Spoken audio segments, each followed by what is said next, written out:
Salam Bapak Ibu Saudara, kita berjumpa kembali. Saya senang sekali bisa kembali menyapa Bapak Ibu Saudara.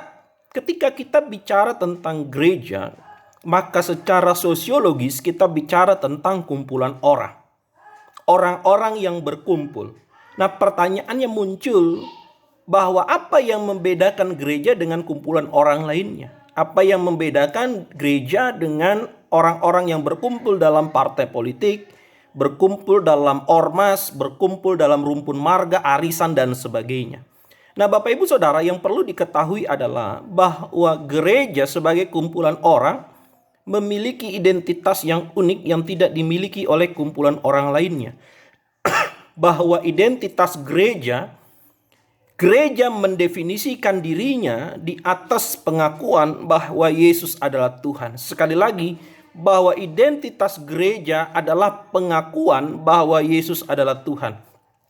Nah, kalau kita lihat misalnya dalam perkataan Tuhan Yesus dalam Matius pasal yang ke-16 ayat 18, Tuhan Yesus berkata, "Engkau adalah Petrus, dan di atas batu karang ini," garis bawahi, "di atas batu karang ini aku akan mendirikan jemaatku, dan alam maut tidak akan menguasainya." Nah, Bapak Ibu Saudara, perkataan Tuhan Yesus dalam Matius 16 ayat 18 ini, "Di atas batu karang ini aku akan mendirikan jemaatku," itu tidak bisa dilepaskan dari ayat yang ke-16. Sebab di ayat yang ke-16, ketika Tuhan Yesus di ayat sebelumnya bertanya tentang siapakah aku ini, di ayat 16 Simon Petrus muncul dan memberikan jawaban, "Engkau adalah Mesias, anak Allah yang hidup." Nah, di ayat 18 Tuhan Yesus berkata, "Di atas batu karang ini aku akan mendirikan jemaatku."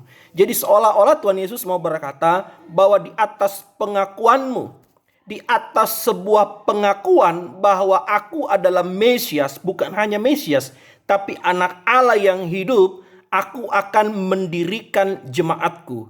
Jadi jemaat Tuhan, gereja itu berdiri di atas sebuah pengakuan bahwa Yesus adalah Mesias, Yesus adalah anak Allah, dan bahwa Yesus adalah Tuhan. Dan inilah identitas dari gereja.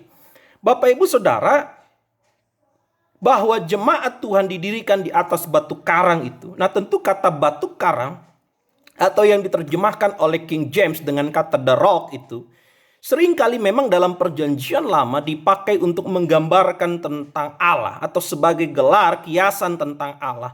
Nah, Musa misalnya dalam Ulangan 32 ayat 4 menyebut Allah sebagai the rock atau gunung batu. Daud pun juga menyatakan hal yang demikian dalam Mazmur 94 ayat 22. Dia menyatakan bahwa Allah adalah the rock atau gunung batu. Nah, Bapak Ibu Saudara, tentu ketika Tuhan Yesus mengatakan bahwa Simon itu Petrus, ya, kata Petrus itu berasal dari kata Petros, ya, atau the rock. Ini bukan berarti bahwa Tuhan Yesus mau menyamakan Petrus sama seperti Tuhan, bukan. Tapi ketika Tuhan Yesus memberikan nama Petrus itu untuk melambangkan iman yang kuat dari jemaat Kristus, sebab Petrus sebelumnya memberikan satu pengakuan imannya bahwa Yesus adalah Mesias, anak Allah yang hidup, yaitu bahwa Yesus adalah Tuhan. Jadi Bapak Ibu Saudara, sekali lagi penekanannya dalam iman Kristen bukan pada pribadi Petrusnya. Jadi jemaat Tuhan itu didirikan bukan pada pribadi Petrus, tapi pada pengakuan Petrus bahwa Yesus adalah anak Allah. Nah, sekali lagi bahwa gereja itu didirikan di atas sebuah pengakuan bahwa Yesus adalah anak Allah, bahwa Yesus adalah Tuhan. Nah, Bapak Ibu Saudara, pengakuan bahwa Yesus adalah Tuhan itu menjadi satu fondasi atau dasar dari gereja. Dengan kata lain, dalam bangunan gereja, siapapun yang mengakui Yesus adalah Tuhan mendapatkan tempat. Dalam gereja, siapapun yang mengakui bahwa dia adalah Tuhan, Yesus adalah Tuhan, dia mendapatkan tempat. Jadi di dalam gereja, seseorang mendapatkan tempat bukan dilihat dari berapa banyak kekayaannya. Jadi di dalam gereja seorang mendapatkan tempat bukan dilihat dari berapa banyak uangnya, dari berapa banyak gelarnya. Tapi gereja terbuka selama orang itu mengakui bahwa Yesus adalah Tuhan. Nah, sekali lagi Bapak Ibu Saudara, sebab identitas gereja, gereja didirikan di atas pengakuan bahwa Yesus adalah Tuhan. Ini berarti bahwa benar, gedung dan aset itu penting. Tapi gereja, jemaat Tuhan itu didirikan bukan di atas gedung atau aset itu. Sebab jemaat Tuhan didirikan bukan di atas gedung atau aset, tapi di atas pengakuan bahwa Yesus adalah Tuhan. Tanpa gedung dan aset, gereja tetap berdiri. Kenapa? Selama ada pengakuan bahwa Yesus adalah Tuhan. Benar, uang itu penting dalam pelayanan.